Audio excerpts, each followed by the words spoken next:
जय श्री कृष्णा। राधे राधे। आप सभी आज हमारे YouTube चैनल पे श्रवण कीजिए कृष्ण की और उद्धव जी के बीच का स्वर, जो हमारे जीवन में सबसे महत्वपूर्ण है। सकारात्मक रहना और इसके लिए गीता से अधिक प्रभावशाली क्या हो सकता है। इसलिए आज मैं आपको उद्धव जी और भगवान कृष्ण के बीच का बड़ा ही प्रेरक और मनोरम स्वाद सुनाना चाहती हूँ। उद्धव जी बचपन से ही सारथी के रूप में श्री कृष्ण जी की सेवा में लगे रहे, किंतु उन्होंने श्री कृष्ण जी से ना तो कभी कोई इच्छा जताई, ना ही कोई वरदान मांगा। जब श्री कृष्ण ने अपने अवतार काल को पूर्ण कर गोलोक जाने को तत्पर हुए, उन्होंने उद्धव को अपने पास बुलाया और कहा, प्रिय उद्धव, मेरे इस अवतार काल में अनेकों लोगों ने मुझसे वरदान प्राप्त की, किंतु तुमने कभी कुछ नहीं मांगा। अब कुछ मांगो, मैं तुझे देना चाहता हूँ। तुम्हें जीवन भर मेरी सेवा की है, मैं तुम्हारा ऋणी हूँ, तुम्हारा भला करके मुझे संतुष्टि होगी। उद्धव ने इस बीच प्रेम के लिए कुछ नहीं मांगा, वे तो केवल उन शंकाओं का समाधान चाहते थे जो उनके मन में कृष्ण जी की शिक्षाओं और उनके कर्तव्य को देखकर उठ रही थी। उन्हें भगवान श्री कृष्ण से पूछा, भगवान, महाभारत की घटनाक्रम में अनेक बातें मैं नहीं समझ पाया। आपके उपदेश अलग रहे, जबकि व्यक्तिगत जीवन कुछ अलग ही तरह का दिखता रहा। क्या आप मुझे इसका कारण समझाकर मेरी शंकाओं का समाधान करेंगे? कृष्ण जी बोले, उद्धव, मैंने कुरुक्षेत्र के युद्ध क्षेत्र में अर्जुन से जो कुछ कहा वह भागवत गीता थी। जो कुछ तुम जानना चाहते हो और उसका मैं जो तुम्हें उत्तर दूंगा वह उद्धव गीता के रूप में जानी जाएगी और आने वाले समय में संपूर्ण मानव जाति का मार्गदर्शन करेगी। इसी कारण मैंने तुम्हें यह अवसर दिया है। तो बेझिझक पूछूं कि उद्धव ने पूछना शुरू किया, है श्री कृष्ण, सबसे पहले आप मुझे यह बताओ कि सच्चा मित्र कौन होता है? कृष्ण जी ने कहा, सच्चा मित्र वही है जो जरूरत पड़ने पर मित्र के बिना मांगे मदद करे। तब उद्धव जी बोले, हे श्री कृष्ण, पांडव के आत्मिक प्रिय मित्र थे, उन्होंने सदा आप पर पूरा भरोसा किया। कृष्ण, आप महान ज्ञानी, आप भूत वर्तमान और भविष्य का ज्ञाता है, किंतु आपने जो सच्चे मित्र की परिभाषा दी है, क्या आपको नहीं लगता कि आपने उस परिभाषा के अनुसार कार्य नहीं किया? आपने धर्मराज युधिष्ठिर को जुआ खेलने से रोका क्यों नहीं?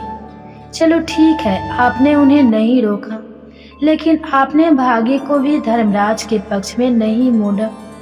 आप चाहते तो युधिष्ठिर जीत सकते थे, आप कम से कम उन्हें धन, राज्य और यहाँ तक कि खुद को हारने के बाद तो रोक सकते थे।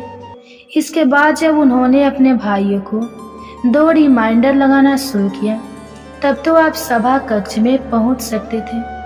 आपने वह भी नहीं किया कि बाद जब दुर्योधन ने पांडव को सदैव अच्छी किस्मत वाला बताते हुए द्रौपदी को दांव पर लगाने की बात किया और जीत में पर हारा हुआ जब कुछ वापस देने का लालच किया, कम से कम अब तो आप हस्तक्षेप कर सकते थे।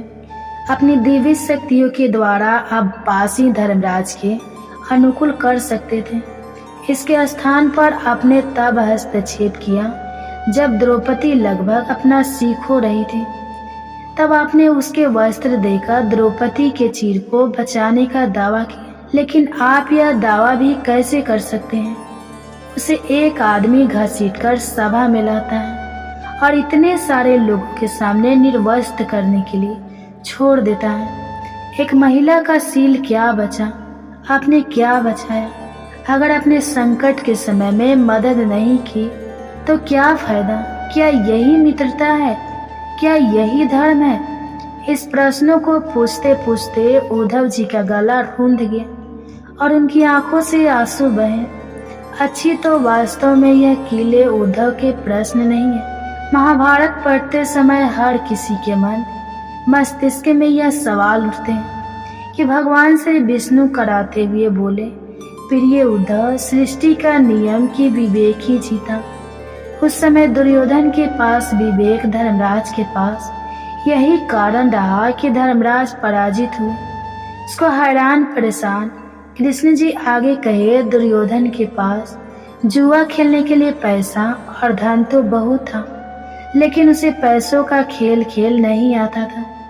इसलिए उसने अपने मामा शकुनी को जुआ के लिए प्रयोग किया। यही विवेक धर्मराज इसी प्रकार सोच सकते थे और अपने चचेरे भाई से कह सकते थे कि उनकी तरफ से विचार करो।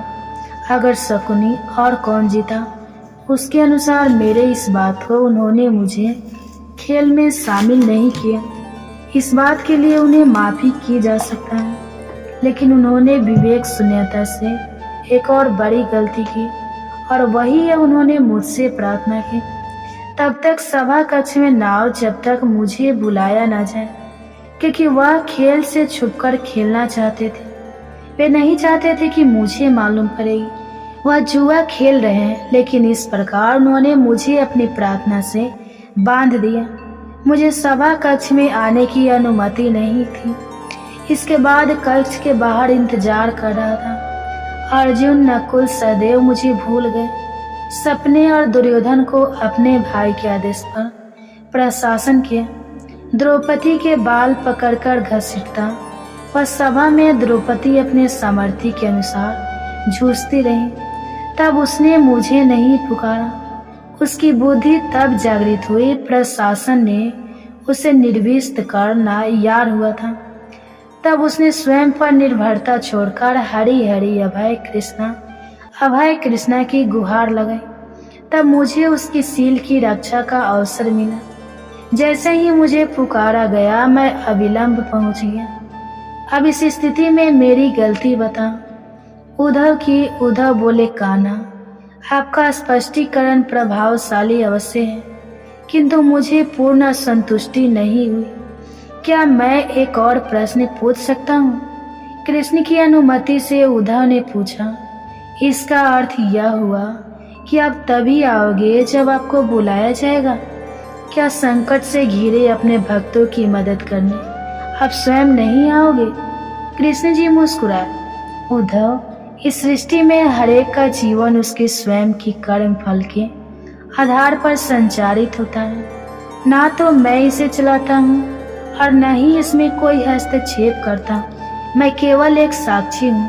मैं सदैव तुम्हारे नजदीक रहकर जो हो रहा है उसे देखता हूँ। यही ईश्वर का धर्म है।